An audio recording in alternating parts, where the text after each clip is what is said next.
It's my last one for the night. I had to touch on this one, even if it's for 10 minutes. It's just getting crazy out here in the world, and the world is such a different place than what I knew it to be before. And what am I talking about? There's been another shooting, as if you probably knew already or found out, on the New York City subway on the Q train. This was not that they have to be provoked, because most of them are not, but I mean, doggone it. Just walked up to a dude that you see here on the banner and just shot him. Shot him in the chest, just like that, for no reason at all. Is this what it's coming to?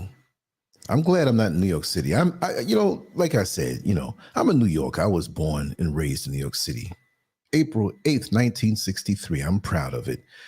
I'm proud of that part, but I'm not proud of what I hear the feedback being when I say I'm from New York City.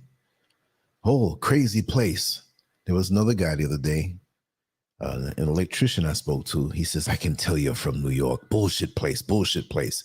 I was like, hold on a second. What you mean by that? You know what I mean? I mean, I'm going to have to represent, because in recent years, yeah, but not the old school way. And things happened back then, but enough is enough. And people all over the world are beginning to see and understand what's going on, and they're formulating their opinions on that. Sister Oyala back right up on top of things. Yes. I'm glad to see you with your beautiful self. Yeah, it's getting rough out here. Like I said, I'm not going to stay up so long. I just want to touch on this. I had a few quick thoughts that I wanted to speak on, and I'm going to take myself on the bed, and that'll be that. But let's just get a little idea about this story. I'm not trying to be a reporter or anything, never that, but I just want to give a little background on this. I'm going to read this out of the New York Post, and it's done in a story style. Subway operator recalls fatal shooting on Q train in Lower Manhattan. And here it is how it starts. The operator of a Q train recalled the moment he tried to save a strap hanger who was critically injured during a random shooting on the subway in Lower Manhattan on Sunday morning. I went to work expecting to do my regular job, not expecting to be the first person to a shooting, trying to help a person who was shot, the operator, Louis Irizarry, said in a statement. The victim, 48-year-old Daniel Enriquez, was discovered lying in a pool of blood by Irizarry after passengers alerted him to the scene. The operator then attempted to perform chest compressions. We are not trained for that, he said about the first aid tactic. How can we mentally prepare for something like that? Enriquez was shot by a complete stranger in the last car of the northbound Q train around 11:42 a.m. as the subway crossed the Manhattan Bridge. Once the Q train crossed the bridge and pulled into the Canal Street station, a witness to the shooting pulled the emergency brakes. Irizarry said he got off the train at the station to investigate and noticed panicked strap hangers shouting, "He has a gun," and someone got shot. The operator walked to the last car and saw the victim bleeding from the chest on the train floor. Oh, man. As I got to the last car, I saw a gentleman lying on the ground with a gunshot wound to his chest. he said. He didn't appear to be breathing. His chest wasn't moving up and down. Irizarry, who had no formal CPR training, said he attempted to revive the man who was left lying alone in the panic.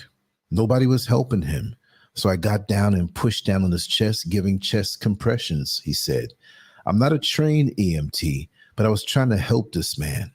He continued to give the man chest compressions to no avail until police and paramedics arrived at the scene. The victim was rushed to Bellevue Hospital, where he was pronounced dead. Chapman tried to keep panic commuters calm and directed them to alternate subway routes.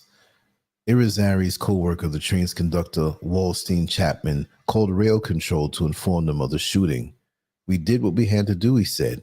My heart is still racing, but I had to do what I had to do. Meanwhile, the gunman, described as a heavy-set man with a beard. Now, notice that now. Just one or two more sentences in the article. Meanwhile, the gunman, described as a heavy-set man with a beard. Was he black? Was he white? Was he this? Was he that? Was he Asian? If he was black, they would have said that he was a heavy-set black man with a beard, right? They say he fled when the train pulled into the Canal Street station. He ran up the stairs out of the station to Center Street, police officials said. He remains at large. Yeah, a couple more sentences there we don't even need to read, but that's what happened. And to me, that's like a typical day in New York City. Now, for the time that I was in New York City, which I would say is 38 years out of my 59, this wasn't the norm. People got mugged on the train. Things happened, but not like just, even with the other guy. What's the guy's name? Frank James, the black man who was a YouTuber, and he shot at 10 people and put the smoke bomb. What kind of mess is this going on these days? You sit at home twiddling your thumbs. I'm going to go out and shoot people today. There's definitely something wrong in the air. There's definitely something wrong with us. Okay, you have people out here who are mentally sick, right? They have mental issues. But then there's something else added in the atmosphere. Like I said the other night with the telepathic attack video that I did that got taken down and put back up my YouTube. They gave me a strike and got away from it. So, I mean, what was I saying that was wrong? And what am I saying wrong now? There's something different. I mean, there's the tension. There's the economy that's jacked up. You can make a lot of money, but it doesn't have any power. They're the meds that people are taking. They're the drugs that people are taking. They're the things that's the assaults on our mind through social media. The sex. Materialism. Status. You're nothing. You don't have a booty like that chick, so you got to go get a fake booty. You don't have the money like that man, so you got to go rob a bank. Who are you? You're just a bus driver. You're just a maintenance man. You're nothing. You have no status. All these things attacking our mind. We're spiritually off. Doesn't mean, I have to go to church more.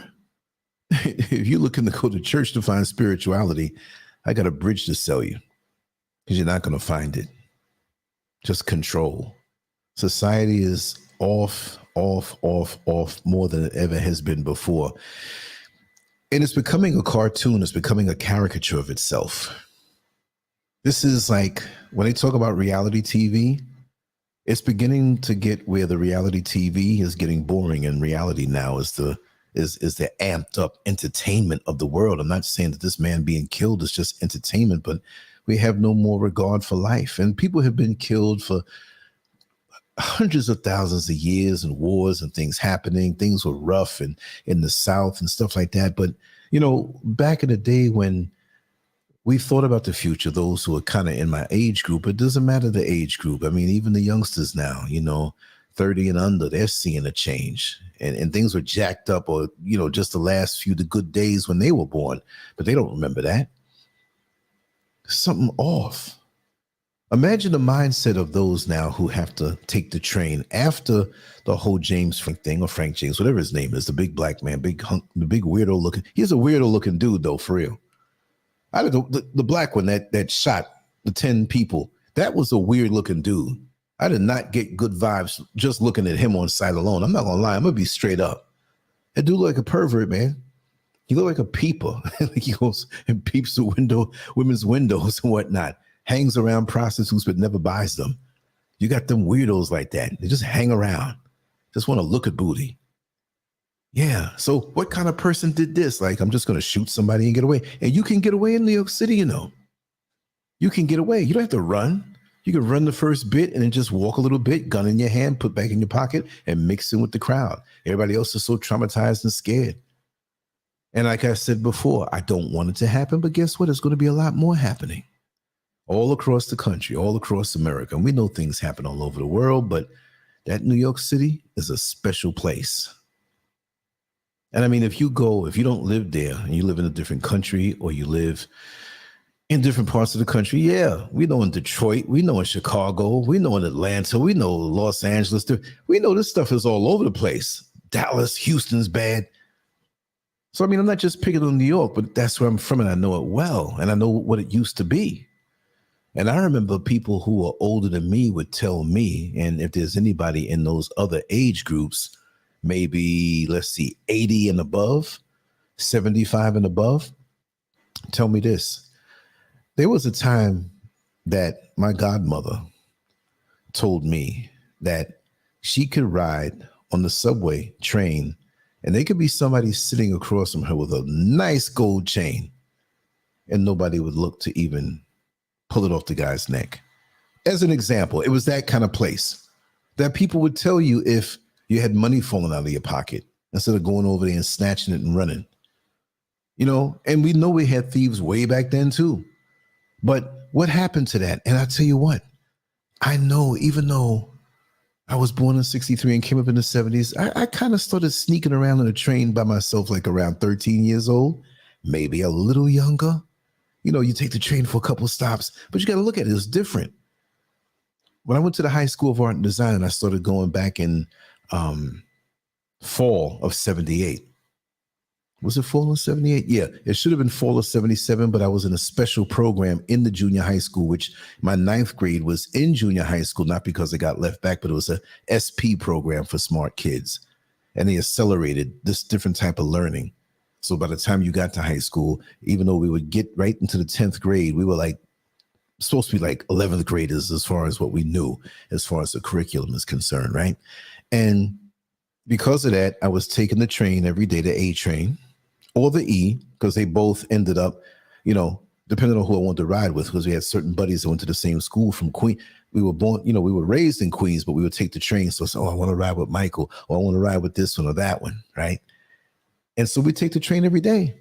And the most I saw was just nutcases who had, I hate to say it like that, I'm tired, y'all. Folks who had little mental issues. That's about it. But nothing violent. It was always funny stuff. And, you know, you're young, so you're going to laugh at certain things. You know, you see somebody with a nervous tick, or you see somebody telling jokes or saying something loud, or just being stupid, or just looking weird. And we look at each other and crack up. And that's all it was. But one thing's for sure, you know, things did happen, and I'll admit that, but it was yes. Peace, sun goddess. Jeff and y'all is still. I'm up late for me, so I know it's like for some who are on the West Coast, it's like really back there. But the East Coast, what is it now? 3:41, so it's going to be a little bit before 12 on the East Coast. Out here in Accra, it's 3:41, so this is going to be cut short. I just wanted to share a few thoughts and that way. But that being said, New York City was one big adventure. It was just fun. You saw the good, the bad, and the ugly, but you didn't see death like that. And I've seen death, but not on the subway. I couldn't imagine being on a subway train when something like that happened and you see a gun go off. And you heard of things happening with guns. People got stuck up with guns just all across New York City, but you had your wits. You had growing up in that place, in that environment. You know, you had a sixth sense And when you were young like me back at that time, you were adventurous. You didn't even think about these things. You heard about things, but you didn't think about it. I mean, I was even thinking back to a gentleman, I'm saying that sarcastically. You can Google it, Bernhard Goetz. I don't know how many people here will remember that, but that was back in 1984. Bernhard, what a name, Bernhard, Goetz, Goetz, Jewish man, I take it, with a name like Goetz. But he was on a train, and this was on December 22nd, 1984. And he was in Lower Manhattan. Don't know what train it was exactly, going back and forth, whatever. And 4 teenagers boarded the train. And their names were Barry Allen, Troy Canty, can't forget it, you know, Darrell Cabey, and James Ramseur. And they walked up to him, or he claimed that they were all 4 walked up to him. These were black kids, and this is some Jewish man, right? He claimed that they asked him for $5. And he felt that he was about to get mugged because they had a certain look in their eye. So he pulled out a gun and shot them all before getting out of there. Ain't that something? So his head was jacked up. Now, things happen on the train, and I could imagine, you know, dudes with sagging pants back in them days too. Some of them looking dirty. I mean, like, we had some young dudes out there that were living like they were out in the street, and they were street dudes. They were real street dudes. They were like hungry wolves that they would do. I'm not saying all black men were like that in New York City. I'm just, you had an element of that. You did have an element of that. You know, I'm not going to demonize any particular neighborhood, but you had some guys like, and I have great friends that come from Brownsville, but when you said Brownsville, it struck fear in your heart because it's like, yo, them brothers on Bed-Stuy. I mean, they don't play. Oh, man. Them Brooklyn dudes, they were the real thing when it came to doing stuff. You know, uptown in Manhattan, the dudes pretty much, you had rough dudes up there, but they wanted to party. They wanted to get with the girls, wanted to dress up nice and stuff like that. But you had roughness all over the city. And Queens was looked at as soft way back in the days until crack came and you saw and heard things that went on. So, you know, and we moved out to Queens, and I don't think I was too soft, but I wasn't a street guy anyway, but I had my wits about me. But, you know, Bernhard Goetz is still alive, and I heard he's still living in the same apartment that he did on 14th Street back in the day. He's still there. He ran to be a politician. So, you know, here's a guy who shot 4 young black guys. And like I said, if they did approach him and maybe he had a thing about it and whatever, who knows? That's an old case that kind of polarized New York City. But look at stuff now. You just walk up to somebody and just shoot them dead. Now, I don't care who it is. You know what I mean? We're not put here to take anybody's life. If you threaten mine and I feel that you're coming for my life, then I'm going to have to do something to you. That's just nature. But this guy, Daniel Enriquez, come on, man, 48 years old. I don't know. These dudes be looking old sometime. Dang, I feel I'm 11 years older than him. I'm like, what am I going to start really looking like? You know, no, but he didn't look bad. He just has gray hair. But what I'm saying is that, look at the guy. The guy probably didn't have no venom inside of him whatsoever. He was minding his business, probably thinking about like how his day is going to go. Maybe later on he was going to go to his favorite restaurant. Maybe he had kids. Maybe he didn't have kids. Maybe he had a wife or maybe whatever. 48 years old. You're not thinking about stuff like that. You're thinking about, well, I got 20, 30 more years, maybe, who knows? But you're at the point you're so close to 50. It's like, I'm taking every day, one day at a time. And, you know, there's so many good people that are in New York City. You see, I'm not going to demonize that place. I know a lot. I know a lot. I don't want to put a number on it, right? But in my travels, like I said, there's pricks everywhere, and you got some pricks in New York too. You got some rough ones in New York too. But there are a lot of good people who were born and raised or migrated there, and they don't make $1 million. And you don't have to make $1 million to have a car. But even if you have just one of those from point A to point B cars, there's no place in Manhattan really to park. So what are you going to do? You got to take the public transportation. Unless you're going to pay for the Uber, and that could add up over time because Uber prices in New York are nothing to play with. Really, is better than the yellow taxi. So what choice do New Yorkers have? Now they have to get this PTSD riding the subway, because now you got to watch out for everything, watch out for everybody. You never know when it's going to come. You never know what's going to happen.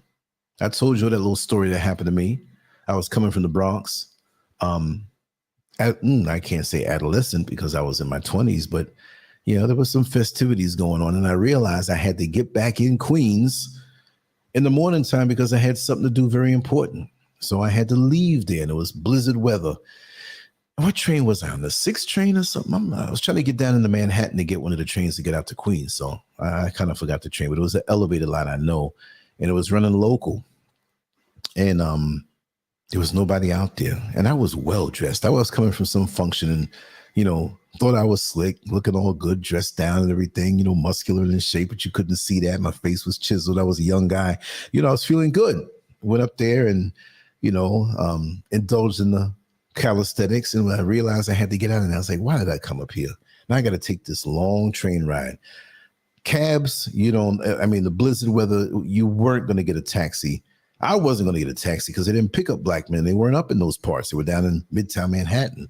Taxi cabs, I tried to call. I was going to pay and spring for the money, but it's like, oh, you have a 2-hour wait. And I'm like, I can't wait. Let me just hop on this train. So here I am with a nice trench coat, nice shoes, nice suit on or whatever, just clean cut, sitting there. And 4 dudes got on, little short dudes. I know they were Latino, not no knock up against them or Latinos, right? It's just that that's what they were, Black, Latino. We were all in the same neighborhoods, and sometimes, survival of the fittest. So I'm sitting there, and I had a good amount of money on me. I mean, I had, I don't know, what was it, like 1,000, 2,000, something thousand. It wasn't more than 3, but I had a good amount of money on me, and I felt that way. And when you have money in your pocket, you walk different, you look different, and sometimes you're a little apprehensive because it's like, I got this money, I can't have anybody come and take it from me, right? So these guys got on from another car. They didn't get on the train. They got on from another car. And there was nobody on the car in front or behind. So this was like 3:30, 3 o'clock in the morning, whatever, blizzard. It wasn't a blizzard happening. A blizzard had happened, and it was just now the city was waking up, melting and everything, and stuff can get around. So they got on and got in front of each of the doors and whipped out a knife, one of them, and started picking his teeth with a smirk on his face, looking at me. I was like, oh man, this is about to happen.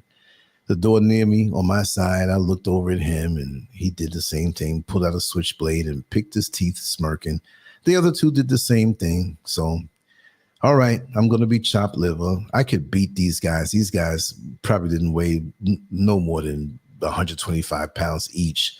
And I was super strong back at that time, but I'm not too strong where I can whip a knife. And at least 4 of them coming at me from different directions. So I had to think quick. I didn't have a gun on me. All I had was my wits. So what did I do? Whatever it was, a little over $2,000 that I had, and I was well dressed and sharp, I had to bluff them. They were going to get the money anyway, right? So what was I going to do? Get stabbed up? They were going to, I looked like I had money on me. Right? So I use reverse psychology. I took the money out. I told this story before, but for those who never heard it before, I took the money out, and I looked down at it with a smirk on my face, and I'm counting it, looking at them, smirking. Then the smirk went off my face. You know what I mean? I'm looking at them, and I rolled the money up, and I shoved it back in my pocket and folded my arms and looked at them like, okay, come on with it. Oh my God. I should have had Pampers on that day. No, I didn't do anything in my pants, but I thought I was, because now that was the longest reaction that I was waiting for. Were they going to come at me now that they knew I had money and call my bluff? No. Turned around slow on the next stop and got off the train. All 4 of them. And I stood up, and after the doors closed, I'm looking at them. I'm like, to say, like, what's up? Now, it would have been funny, right? If the doors go back and open again, because that happens. But now I'm tough. The doors were closed now, and I'm safe. And I sat down in the seat and slumped. And I wanted to cry. Not because I'm a punk, but I was so happy to be alive, not to be stabbed up, not to be a statistic like that. Things like that can happen. But that never took away my joy of riding the subway. Never having, when I was younger, to pay a car note, to pay for a car, all these cabs. You hop on the subway, it takes a little time, yeah, but you can get there. And that was an adventure for me, the New York City subway system. It was always an adventure, and I loved it. And the things that I would hear that happen, because look at Bernard Goetz, man, December 22nd, 1984. I'm willing to bet, I can't tell you, I don't know, but I'm willing to bet that I was in Manhattan at that time on a subway. I was on the subways every day. And at that time, I was working at Bijan, the designer, Bijan Paksad. He had a boutique on 57th. No, I'm sorry. No, like 55th, 54th, right around in there, a block or two up from the Olympic Tower and St. Patrick's Cathedral right there on Fifth Avenue. And we were like doormen. You know, we wore tuxedos and stuff. And I mean, that was a swanky, rich spot. I'm going to do a little show about that one day. The only way to get into that store is to, you had to have an appointment. You just couldn't walk up and go into that store. So, you know, I was training at a gym on 4th Avenue and 11th Street, Natural Physique Bodybuilding Gym. Yeah. And so I would go there early in the morning, train people, train myself, go work at Bijan, come back and train more people as a personal trainer. And then they would lock me in that particular gym because I didn't want to have to go for the commute. And my clothes were good at the job there because those tuxedos and stuff that we wore, they were cleaned, you know, there. So, you know, I depended on the subway. Never once was I really afraid because, you know, you're young, number one, physically fit, strong as heck, beautiful body, which the beautiful part don't matter when you're fighting somebody. You know, you had to fight a grown behind man, 350 pounds with a pot belly and 3 years worth of feces in him because he's constipated from the last Thanksgiving. So he could beat you behind too and have a knife. Who knows, right? But I just never got into that mindset. But now that I think about it, if I was living in New York City now, I'd be kind of messed up, especially since I'm a little older. And you know that you're getting closer to that day, and maybe something natural, might be an accident, but I don't think about those things. Whatever's going to happen is going to happen. I don't think about transition, which I do on a beautiful level, but I don't think about what could happen to me on the earth. I just don't want to put myself in certain positions. And being on the subway so much growing up, I never thought I'd put myself in a position, but right now, if I was living there, I would think like, oh man, you know, the World Trade Center came crashing down and crushed those E trains below it. The Long Island Railroad's below it, the PATH trains below it, all of those. It's like a city under that place. But people don't realize it. I know that because I've passed through there many a day and night. You know, and the reality of it. Now, how do people feel getting up in the morning time? Your loved one is going to get on the subway. You don't know if it's going to get shot up. You don't know if somebody's going to be like a slasher and want to kill people and stuff like that. What do? You have no choice. So people have got to get together somehow, man, and when something goes down, just run toward it. You can't wait for the police. We want to run. Our instinct is to run away from things, but technically police are supposed to run toward things. They got the guns and the legal right to shoot something, but it's still got to be tough. You know, I know police officers personally that are retired that are close friends of mine, and they tell me some stories. I'm like, man, you know, I'm not a punk, but I'm not trying to run towards something, but it's going to get to the point now where as a civilian, you're going to have to. You're going to have to en masse have that mentality that if you have a gun and say there's 6 bullets in it and there's 100 of us, well, 6 of us have got to think in our mind, or all of us have got to think, well, you can put a bullet in each one of us, but you're going to run out of bullets after a while. We have to have that warrior mentality. We can't think any way less because it's going to affect our health. The hypertension is already there waiting. The foods we eat sometime, but this will push it over the edge. That diabetes, the heart attacks and brain aneurysms and strokes. And, you know, again, remember, it may not have anything to do with getting shot, but a jacked up economy, you know, jobs the way they are, and the weakening dollar. You want to live. Daggone it. Can't you like have a little quiet moment on the train on the way to work to a job pretty much that you don't want to go to? And now you got to think about getting shot. Everybody's not getting shot. It's not like, well, thousands and thousands of people were shot on the subway today. But then that wouldn't surprise me either, especially in New York City. where you can be ready for anything. I mean, mental health issues have always been there. We've always seen people in the street, in the subway, all over the place, but it's got to be getting worse now. That is a tough place to live in. And I hear so many of my brothers out here in Ghana and Accra, oh, I want to go to America, but I especially want to go to New York City. No, why do you want to do that? You don't want to do that. It's the kind of a place that if you're set, you're set. Not the blue collar working people who are struggling a little bit, right? But when you have money and you're set, you're set. If you're going there as a tourist and you have some kind of money, you go there, you can go there and enjoy this. I have no problem with New York City. I go here when I go there and I go there. But what about the people who live there, who toil, who see all the pretty sights and tourist destinations, but can't afford to go there, nor do they have the time? The most for many people is to work in one of those places and get some food that they get ready to throw out, or some donuts or whatever they were catering or whatever, and you bring it home to your family. It's not stale, it's fresh, but that's the closest many will taste of the brilliance of New York City, the excess of New York City, the flamboyance of New York City. And what I say is not just a New York thing, it goes for the other major cities also. But it's just something about that place that is brilliant and beautiful and technological and cutting edge as it is. It's not as far ahead as it used to be. New York City back in the day was the shiznick for real. It really was. And in other places, you know, social media is shrinking the mentality and things are spreading. And, you know, when you leave New York City as a New Yorker, whether you're not a New Yorker no more, I'm a golden age, dyed in the wool New Yorker. And I'm living in Ghana. And I don't want no part of New York, but I miss it. I don't miss the New York of today where you see these headlines with all of these things that are bad going on, but I miss the golden years, my golden years of New York City. And I realize one thing, those who I love near and dear, who are still alive, I can call them up and we can talk about the good old days, but the good old days don't exist anymore. They don't. They're not there anymore. They're only in the hearts of the people that you love, and you can reflect that on each other.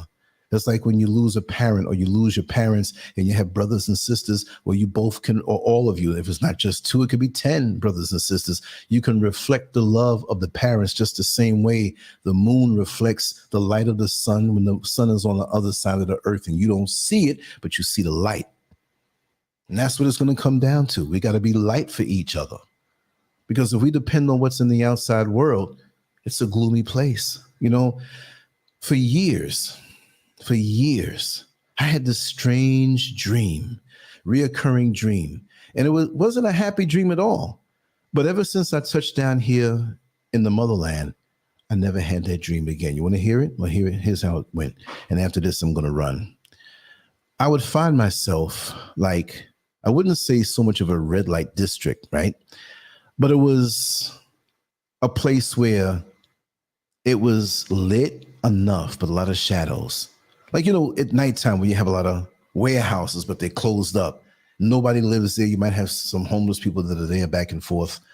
And there was nobody around me, like no cars going down the streets around me. But I would look maybe 8 blocks over, 6 blocks over, and see the rear lights of a vehicle as it waited for the light to change and it would pull off. But there was nothing near me. I would see silhouettes of people far away, you know, that if I screamed, they wouldn't hear me, but I could still see their form. And it was just dark. And I'm walking, but I never walked up on anything. That street that had those cars and a couple of people walking by, when I got there was nothing there. So what was that? That was like a darkness coming over. I wouldn't say my life, but I would say pretty much the world. And my world, since coming here, I never had that dream again. So it has something to do with the geography.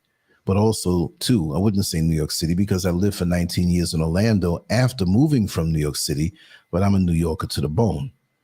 So we have the spiritual strongholds, we have the frustrations, we have the people with the mental illnesses. And you know what? That doesn't even bother me, because people will say, well, people to shoot somebody, you have to be mentally ill. Yes, we understand that, but that's mentally ill 3.0.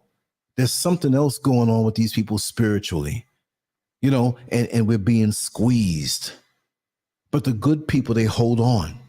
And I don't know how they hold on in a place like this anymore, because I would be straight paranoid, because I used to wander. I used to really hang out in the city, and my brother, I won't even say his name. You all know his name, but I'll just say his initials if he's listening. KC, he told me the other night, he said, man, I never saw anybody who knew New York City like you. You knew the back streets. You knew Soho, the Village. You knew Harlem, the East Side, the West Side, Midtown. You know all of these nooks and crannies, because I used to go into New York City, and I used to love to go and get magazines. And I didn't care if it was 11:30 at night. I didn't care if I was 15 or 14 years old. I'm like, listen, I'm hopping on this A train and I'm going out to Times Square, and I'm going to get my boxing magazines. I'm going to get my bodybuilding magazines. And I was also interested in a lot of design type magazines. And back in the day, it was back in the 80s too. And I wasn't 14 years old then, but I remember picking up Architectural Digest and Florida Design, right? And I used to love to look at the international magazines with different things. I would come back home with 15, 20 magazines and sit home and read. And I'd get my little money, my little jobs I was doing, little allowance, whatever. When I was much younger, I'd go out there and get these things. And so there was an Indian guy, right? He was cool with me. He had a newsstand right there on 42nd and 7th. 42nd and 7th on the southwest corner. There might still be a newsstand there, but if I didn't show up in time, because the boxing magazines would sell real quick. You had Boxing Illustrated, World Boxing, Big Book of Boxing. And of course, the news in the boxing magazines were like 2 and 3 months like late, because they had to take time to publish it. But it was still sweet information for me, because, TV didn't have it. TV had more. But what I'm saying is that the subway, whatever you were doing in New York City, was an integral part of your life, no matter what. And you evolve with it and you grow with it. And even when I went back a couple of years ago, what was it, back in 2019 when I went to July, I hopped on the subway, and it still had the same subway smell when you're walking down the street over the grating and the train goes below you, and that smell that comes up. I'm not saying it's a stench. It's just a smell, and you got to be there to know it. It's not something it's nasty or whatever. It's nothing nice, but it's neutral. But it's New York, and it's a smell that and then you smell the hot dogs being cooked as you walk past. It's just something about that place that you have to experience, but it's being tarnished right now. It's being tainted right now, because all over, no matter where you lived in New York City, the subway would take you where you had to go, except Staten Island, because you had to get down to the Staten Island ferry, and Staten Island was a separate entity. You had to take a little boat over there to go there. But still, it kept them over there. Yeah, some rough sides of Staten Island, and for some, they love the isolation. Staten Island was more Jersey-ish to me than anything else, right? So I will be talking some shows and doing some shows about New York. But like I said, as far as a move is concerned out of America, I'm happy about it. My heart bleeds for those who are there. Not that things are going to happen to everybody, but just that extra dollop of tension that you have to walk with in your everyday life. I mean, this is not what I look forward to. I'm not there, but I still feel it like I'm there, and I look forward to better days when things are better in the city, and it let me down. I'm glad I left, but I'm still a New Yorker. I'm glad I left, but you know what? I still walk with the fun times and the good times, and that's what it's all about. You know what I mean? And on that note, I'm going to get ready to slip on out of here. It's a beautiful thing, but it's bittersweet, and I will continue to share my memories through the written word, through the blogs and through the videos and stuff. And I want to connect with people who are still there and people who know that time, because, people are still going there. And the bottom line is with that is that, one man's garbage is another man's treasure. And people are going there and going forward with their careers and making good money and living what they feel is a good life. So I'm not going to demonize it like that because I'm not there, or maybe because I had my fill of it. Time moves on, things change. And I've known people to come from little small towns across America, and they went to their little college and whatnot and got a good job with a company making good money, 6 figures, and they're not even 23 years old yet. This way back in the 80s, so I'm not going to demonize it. It's all depends on the person, but the atmosphere is something I would not want to deal with, because I don't want to walk around my guard up like that. You know what I mean? So that being said, I want to say Good morning. It's 4:06 in Accra, Ghana, and I know it's 12:06 on the East Coast of the United States, and that's where most of the people are listening. And some folks up in Canada, like Ayala. And I haven't been looking at the chat room, so don't think I'm being rude. I just wanted to rant a little bit about what happened, and I'm going to do things like this more often about different subjects, just a freestyle and a free flow on the feelings. And right now, I do have to get up, not super early, but early enough, and I'm going to hit the sack and I'll be in the bed probably like another 5 minutes, dozing off real good. Anyway, you all have a wonderful night. Thank you for being here, and know that I love you all. Peace.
Why are we called Negroes?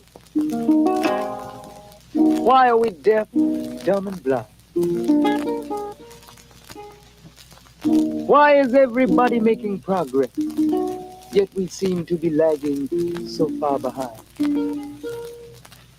Why are we mistreated?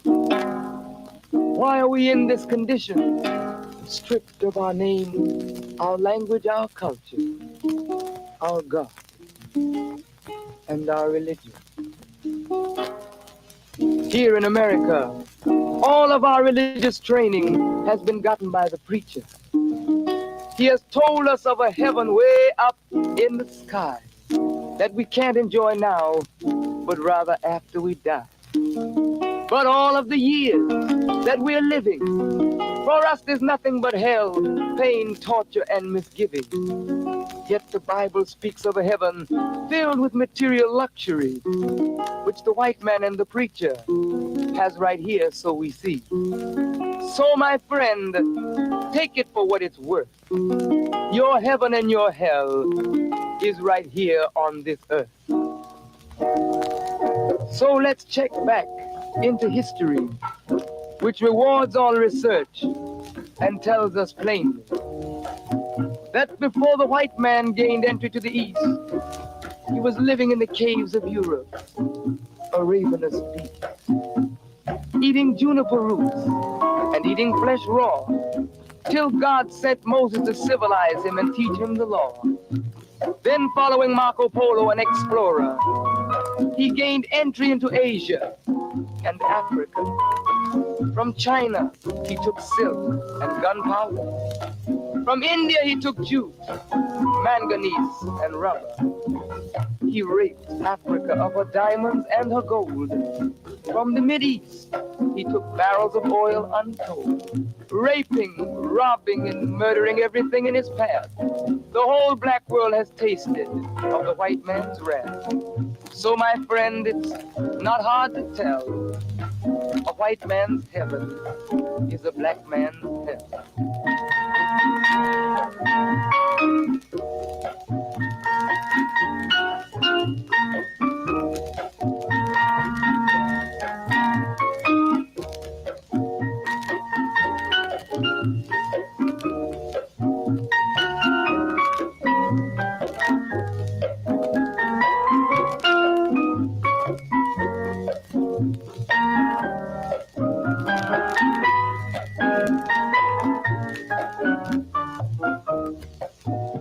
Before we came to America, we were living in the East.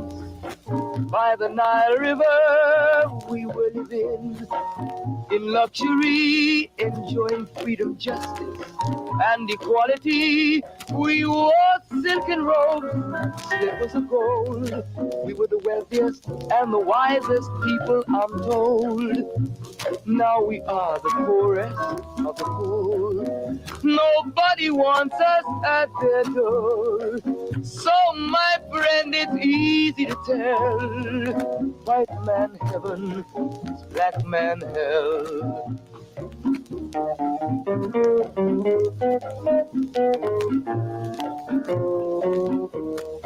When the white man came to America, he told the Indian, I am your white brother. He said, red man, I'll treat you the best. Yet and still he pushed the Indian further west with his white woman and fire water. Tricks and lies, he stole America. The original owner of this nation is cooped up on a reservation. So, my friend, it's easy to tell. White man heaven, black man hell.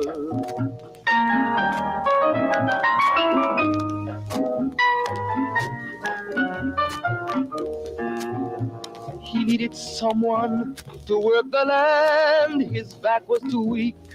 He needed you, black man, so he commissioned Sir John Hawkins to commit the world's most grievous sin, to take a man who's born to be free and bring him down to slavery, to sell a man as merchandise, on his body put a price. Oh, my friend, it's easy to tell. White man heaven is a black man hell.